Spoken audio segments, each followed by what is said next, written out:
Partie 1. Dieu et sa providence pour la culture humaine. Chapitre 3. Pourquoi Dieu a-t-il placé l'arbre de la connaissance du bien et du mal? Premier, mes frères et sœurs.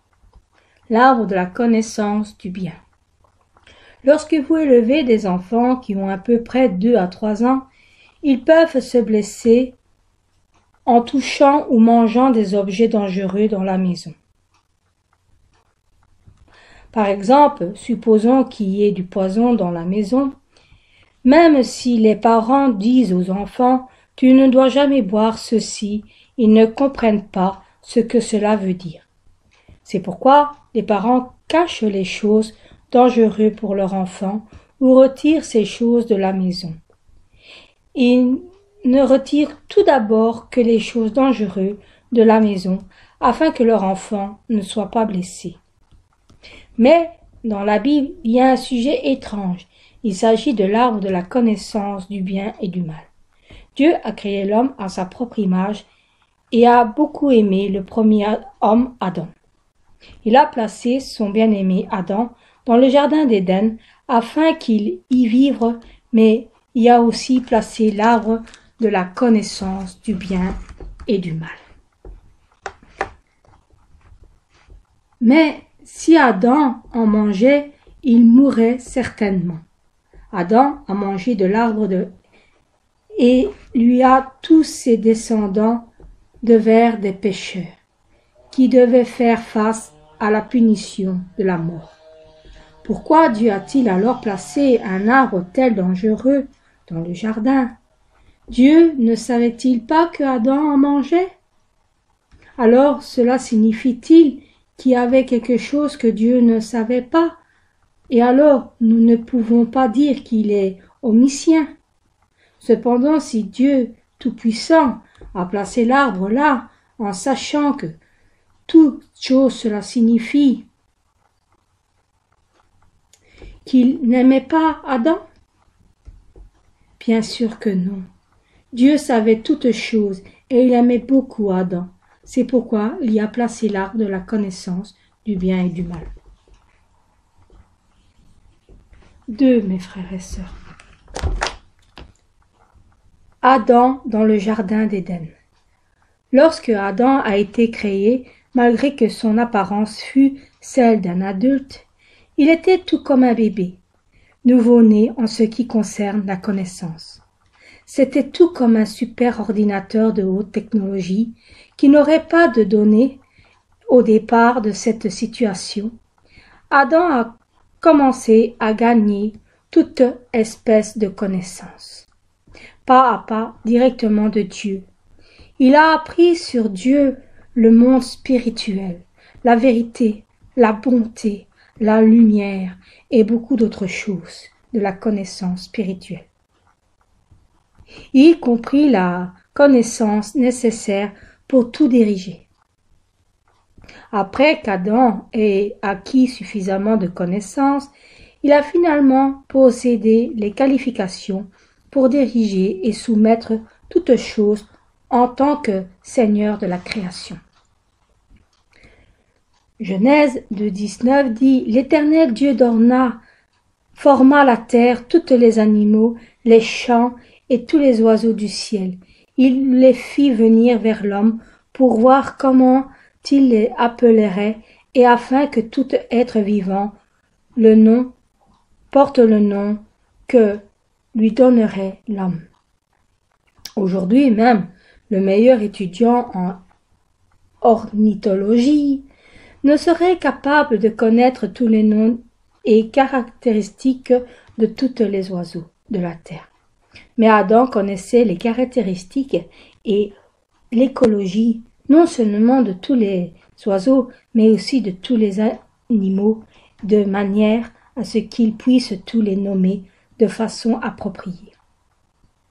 Avec ce type d'étonnante connaissance et sagesse, Adam et Ève ont commencé à se multiplier en donnant naissance à de nombreux enfants. Genèse 1:28 dit « Dieu les a bénis et leur dit « Soyez féconds, multipliez, remplissez la terre et l'injusticié est dominé sur tous les poissons de la mer, sur les oiseaux du ciel et sur tout animal qui se meut sur la terre.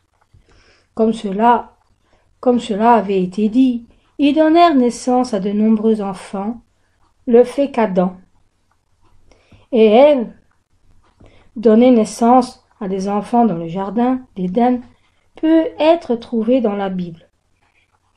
Dans le premier parti de Genèse 3:16, Dieu dit « Dieu augmentera les souffrances de ta grossesse, tu enfanteras avec douleur. » L'expression « augmentera » nous relève que Ève avait déjà apparuvement eu certaines douleurs d'accouchement.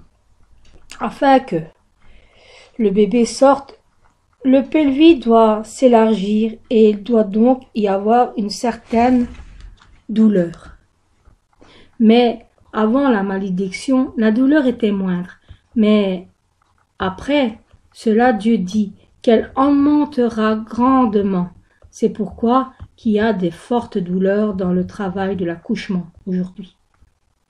Le jardin d'Éden est l'endroit où il n'y a pas de maladie, de vieillissement, ni de mort. Tant de temps s'est écoulé pendant que Adam et Ève vivaient dans le jardin, que les anges ont été capables de se multiplier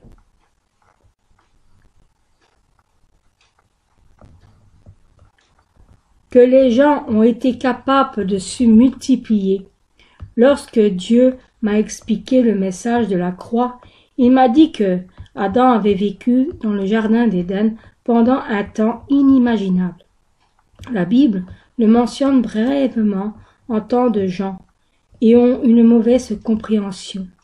Ils croient que Adam a vécu dans le jardin pendant un temps relativement court, jusqu'à ce qu'il mange de l'arbre de la connaissance du bien et du mal.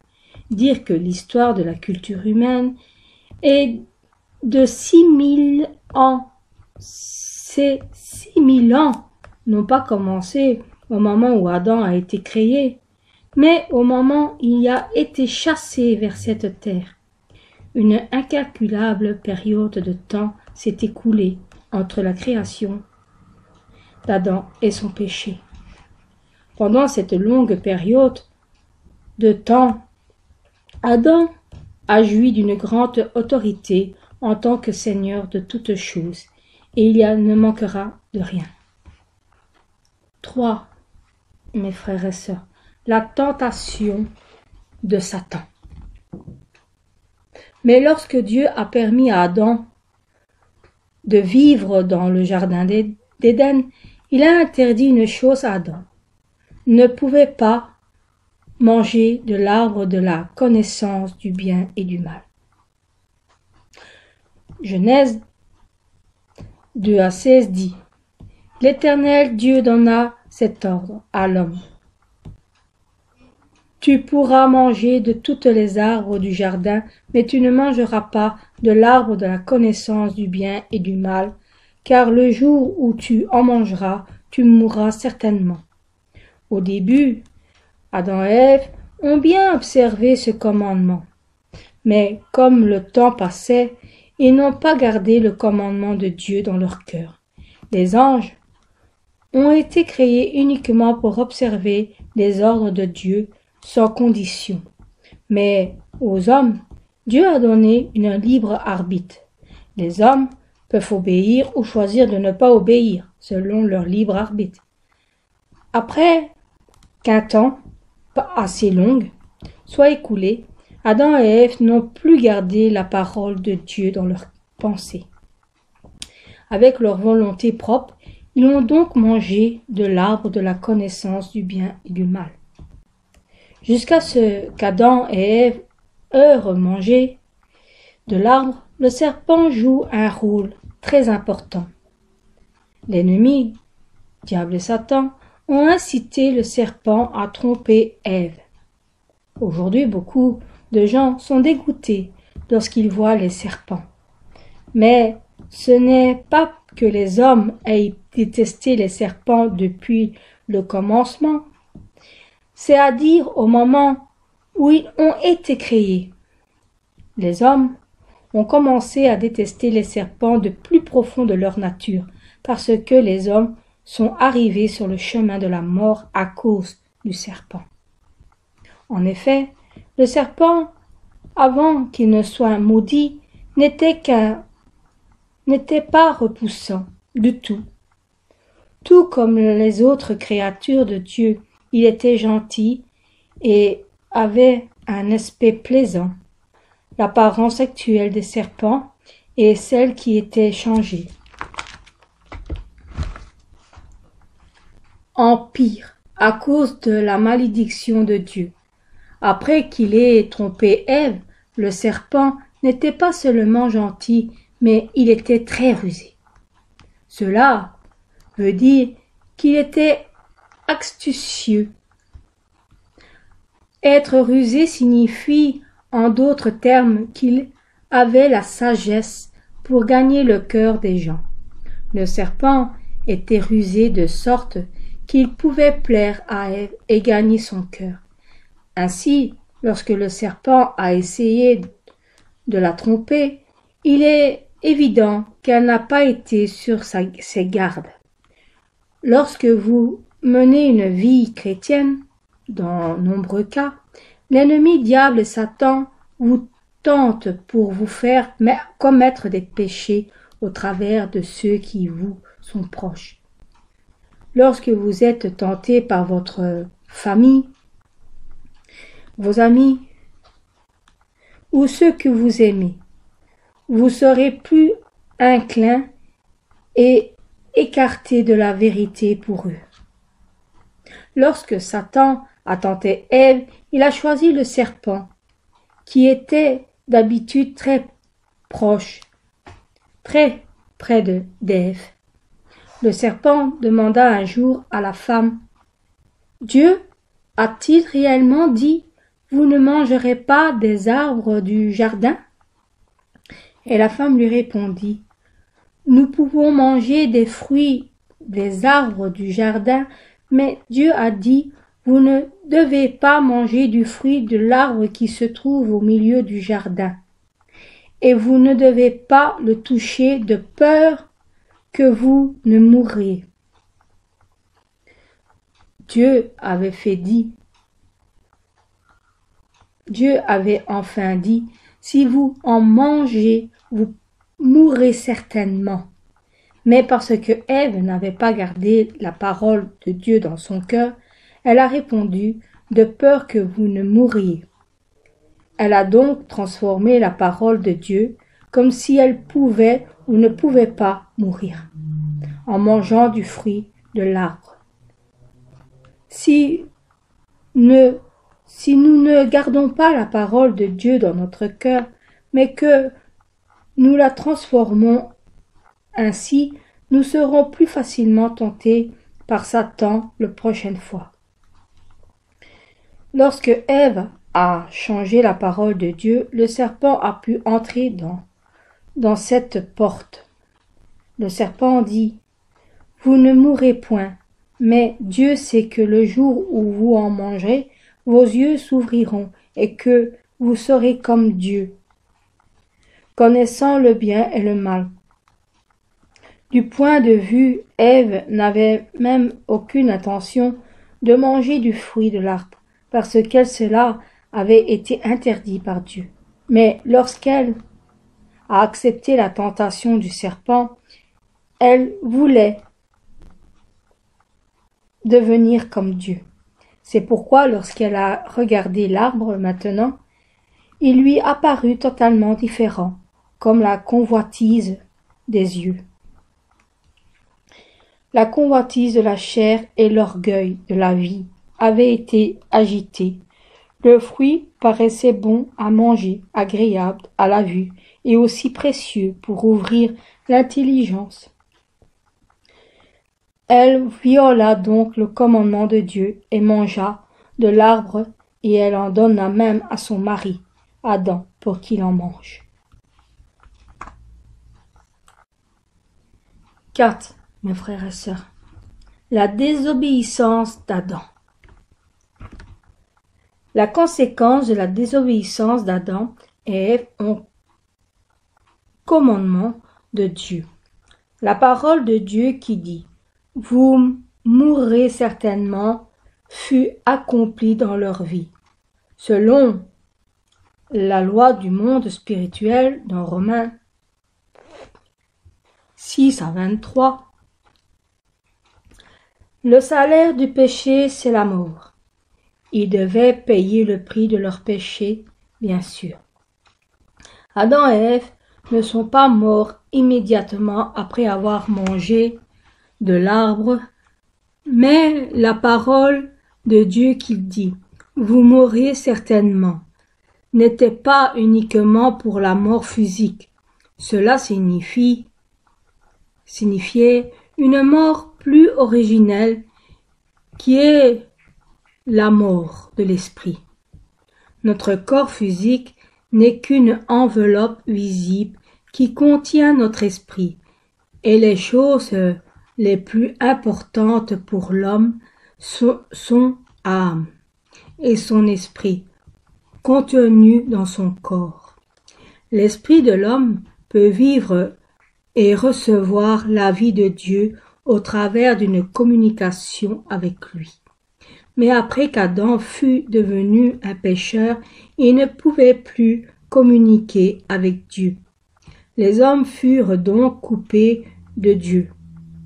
L'ennemi, diable et Satan, ont pris l'homme comme étant leur propriété et les incitèrent à commettre des péchés qui les ont finalement conduits en enfer. Malgré que le corps meurt, se décompose et disparaît, l'esprit humain ne s'éteigne pas. C'est donc l'esprit qui reçoit la punition éternelle. En effet, en enfer. De cette manière, nous disons que lorsque la communication entre Dieu et Adam fut coupée, l'esprit d'Adam est mort, à cause du péché d'Adam. Non seulement Adam lui-même a été maudit, mais aussi tous ses descendants devinrent des pécheurs comme Adam et furent aussi soumis à la mort. Donc, comme les descendants d'Adam ont reçu le sang d'Adam et Ève, ils ont tout le péché originel, et ils sont destinés à la mort. Et donc, tous les enfants qui sont nés avant qu'Adam et Ève n'aient mangé de l'arbre et de la connaissance du bien et du mal, n'ont pas le péché originel et ils ne sont donc pas destinés à la mort. Il n'y a pas que les hommes qui ont été maudits par le péché d'Adam. Toutes les choses sur la terre qui ont été sous le contrôle d'Adam ont aussi été maudites. Genèse 3:17 dit « Il dit à l'homme, puisque tu as écouté la voix de ta femme et que tu as mangé de l'arbre au sujet duquel je t'avais donné cet ordre, tu n'en mangeras point, le sol sera maudit à cause de toi. C'est à force de tes peines que tu en tireras ta nourriture, tous les jours de ta vie. » Auparavant, il leur suffisait de prendre les fruits des arbres qui étaient abondants, mais maintenant, puisque le sol a été maudit pour produire des épines et des ronces, Adam a dû travailler dur et à la sueur de son front. Il pouvait avoir de la nourriture. De même, sur cette terre maudite, de nombreuses maladies et des organismes vivants vénéneux sont venus à l'existence qui n'existait pas auparavant.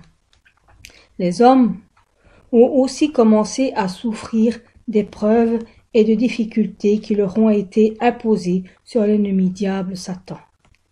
Parmi les choses maudites sur la terre, le serpent a été le plus maudit. Genèse 3:14 dit « L'Éternel Dieu dit au serpent, puisque tu as fait cela, tu seras maudit entre toutes les bétails et entre tous les animaux des champs. Tu marcheras sur ton ventre et tu mangeras de la poussière tous les jours de la vie. Avez-vous déjà vu un serpent manger de la poussière? Les serpents se nourrissent des rats et des souris, d'oiseaux ou d'insectes. Ainsi, serpent se réfère spirituellement à l'ennemi diable Satan. Et la poussière représente de manière figurée l'homme, qui a été fait de la poussière. Le serpent mangeant de la poussière signifie que l'ennemi diable Satan prendront l'homme charnel pour nourriture, en lui apportant épreuves et désastres. Comme il est écrit, ceux qui commettent des péchés et se corrompent dans la chair vont souffrir de toutes de douleurs sous le contrôle de l'ennemi diable Satan. 5. Mes frères et sœurs. Pourquoi Dieu a-t-il placé l'arbre de la connaissance du bien et du mal? Lorsqu'il entend parler d'Adam commettre le péché, les gens pourraient se poser une question. Mais pourquoi Dieu a-t-il alors créé l'arbre de la connaissance du bien et du mal?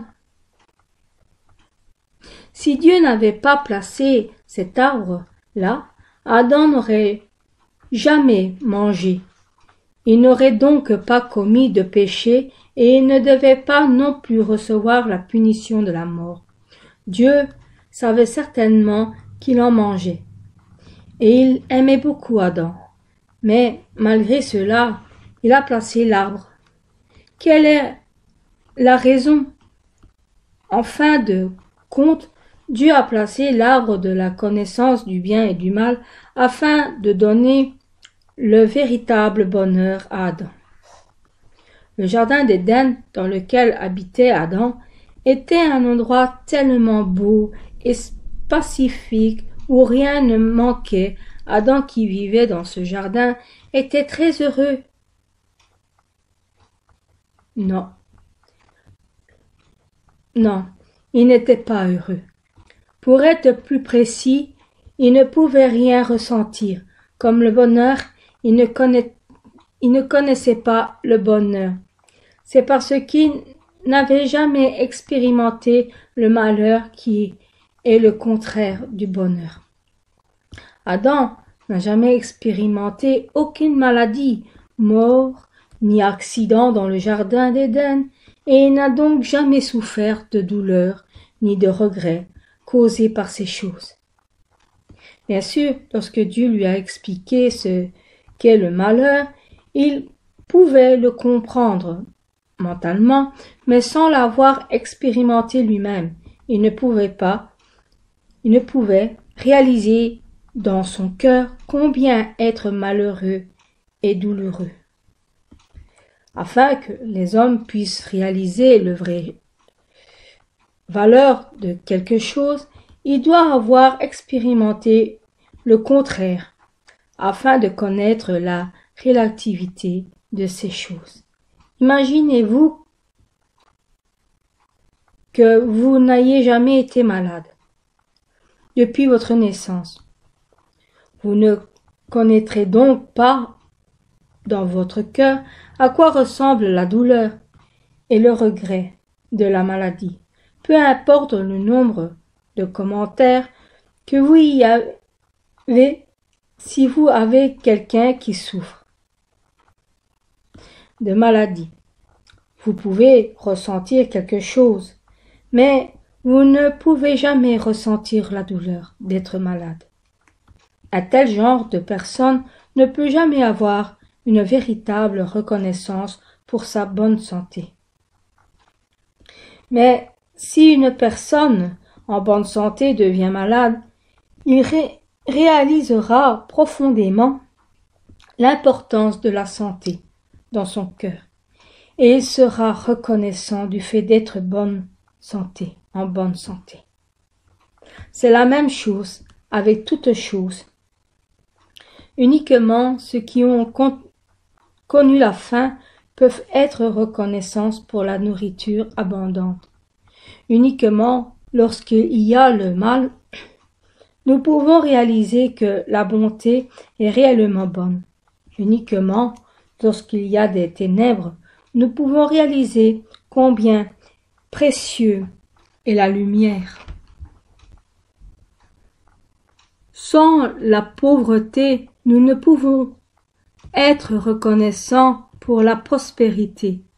S'il n'y a pas de haine, nous ne saurions pas que l'amour est bon. Adam, qui vivait dans le jardin d'Éden, où il n'y avait aucune forme de malheur, ne pouvait pas réaliser son bonheur. Comme il n'avait jamais vu la mort, il ne pouvait pas pleinement comprendre dans son cœur ce que cela signifie. Lorsque Dieu a dit « Tu mourras certainement », Dieu aimait beaucoup Adam et a tout pourvu pour lui. Mais Adam ne pouvait pas remercier Dieu du plus profond de son cœur. Mais après avoir mangé de l'arbre de la connaissance du bien et du mal, et avoir été chassé du jardin, toutes choses furent changées. Comme Adam a dû vivre dans un monde maudit, il a commencé à souffrir de nombreuses choses qu'il n'avait jamais connues. Il a expérimenté la faim, la fatigue, le froid, la chaleur, la mort, les départs, les regrets et la douleur causée par ses péchés. Adam a pu réaliser combien il avait été heureux dans le jardin d'Éden. Amen. 6. Mes frères et sœurs. Libre arbitre et relativité. Si les hommes vivaient sans ressentir le vrai bonheur, quel peut être le sens de leur vie? Malgré qu'ils vivent dans le confort, au contraire, même si nous avons à souffrir pendant une courte période, si nous pouvons réaliser le bonheur au travers de cette courte souffrance, la vie serait plus valable pour nous. Les parents physiques ne grandissent pas leur enfant uniquement dans la maison. Bien qu'ils aiment leur enfant tellement, au dehors de la maison, il y a des tentations ou des mauvais amis ou tellement de dangers tels les accidents de circulation ou la maladie contagieuse, mais parce que les enfants ne peuvent devenir totalement grands qu'après avoir été à l'école et avoir expérimenté la société. Les parents envoient leurs enfants dans le monde. C'est pareil pour Dieu, le Père. Ce serait bien si Adam pouvait réaliser le bonheur dans son cœur et rendre grâce à Dieu en tant qu'enfant qui aime Dieu. Mais au contraire de Dieu, le Créateur, une créature telle un homme, ne peut réaliser la relativité des choses, au moins de les avoir expérimentées lui-même. C'est pourquoi Dieu a placé l'arbre de la connaissance du bien et du mal, afin que l'homme puisse expérimenter le malheur et les douleurs, afin qu'il puisse comprendre lui-même la relativité, et non pas seulement son corps,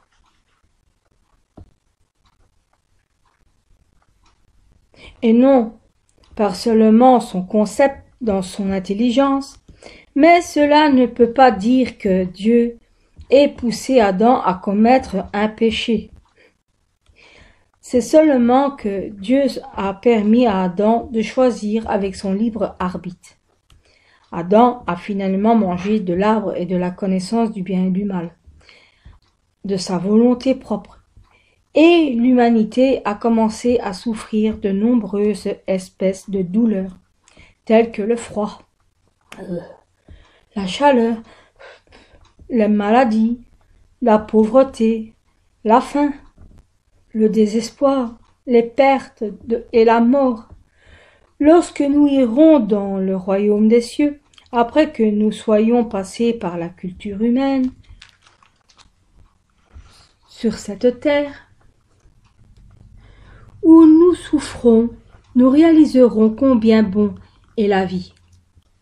Dans le royaume des cieux, nous serons capables de réaliser profondément dans notre cœur que le royaume des cieux, où il n'y a pas de péché ni de malheur, est tellement beau, étant donné que nous aurons déjà expérimenté les péchés, les maladies, les regrets et la mort sur cette terre, nous rendrons grâce à Dieu.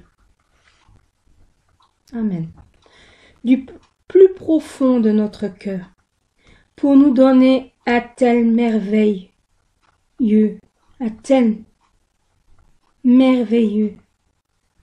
royaume des cieux, et de vivre dans la joie éternellement.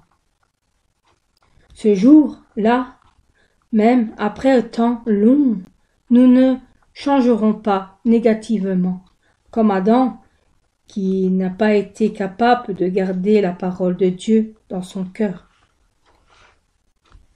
C'est parce que nous savons, nous, seulement en tant que connaissance dans notre tête, mais parce que nous avons expérimenté la relativité.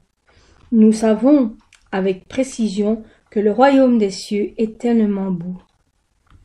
Nous ne changerons donc pas avec le temps, mais au contraire, notre amour et notre reconnaissance augmentent de plus en plus.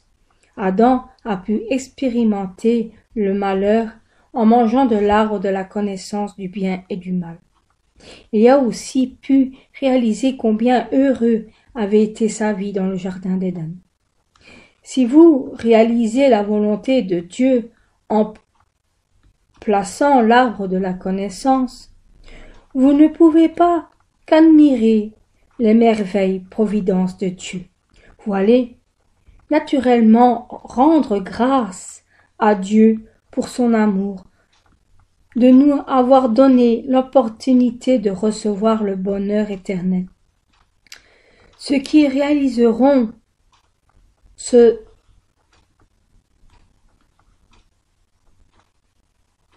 fait et ont l'espérance du ciel n'auront que la reconnaissance et de la joie, peu importe les gens de vie qu'ils mènent sur la terre.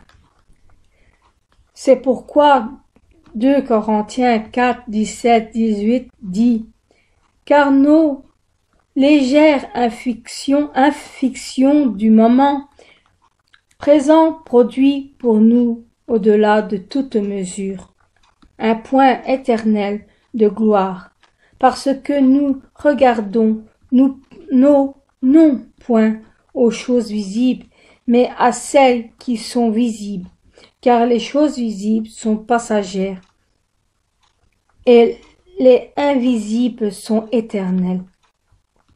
Peu importe quel genre de douleur nous souffrons sur la terre, cela est temporaire pour nous.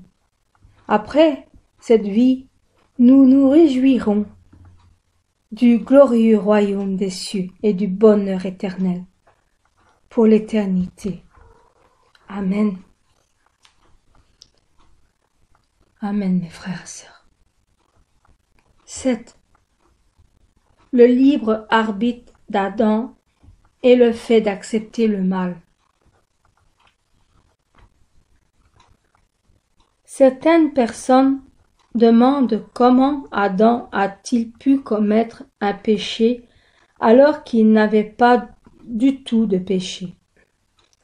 Adam n'a-t-il pas mangé de l'arbre de la reconnaissance du bien et du mal parce qu'il avait le mal en lui? Ce n'est pas le fait qu'Adam a mangé de l'arbre parce qu'il avait le mal en lui depuis le début. Il a eu pu manger de l'arbre parce qu'il avait le mal, mais parce qu'il avait le libre arbitre pour accepter le mal. Selon ce libre arbitre, il a désobéi à Dieu. et il a mangé du fruit. En faisant cela, le mal est arrivé à l'existence et il est arrivé à connaître ce qui est le mal en fait. Adam, qui ne connaissait pas le bonheur, la bonne chose, que de bonnes choses, est arrivé à voir ce que sont le mal et la chair aussi. Aujourd'hui, lorsque nous regardons au processus où les gens sont couverts de péché, nous pouvons comprendre comment le mal a atteint Adam. Par exemple, même un enfant qui fréquemment frappe les autres enfants n'était pas né pour frapper les autres depuis sa naissance. Bien sûr, étant donné qu'il est né avec le péché originel, il y a la nature du péché. Mais jusqu'à ce qu'il ait fait de frapper les autres, son habitude, et il faut qu'il y ait un processus de l'accepter. D'abord, il voit une autre personne frapper les autres, et il imite cette personne. Lorsque lui frappe à son tour, un autre enfant, celui qui est frappé, commence à pleurer, et il trouve cela amusant, et il les répète, et le répète, et le répète. S'il continue à le répéter, cela devient pour lui une habitude, et il frappe continuellement les autres enfants. C'est pareil lorsque les adolescents apprennent à boire et à fumer. Ils n'en connaissent pas le goût lorsqu'ils boivent ou fument pour la première fois. Mais s'ils continuent, ils y prennent goût, tandis qu'ils continuent à prendre ces choses, ils ne peuvent pas abandonner et deviennent liés. C'est pareil pour ceux qui disent des mauvaises paroles ou ceux qui se mettent facilement en colère. Ils continuent à accepter le péché et ces péchés deviennent enracinés dans leur cœur comme étant les leurs. Fin de la première partie. Que Dieu vous bénisse, mes frères et sœurs.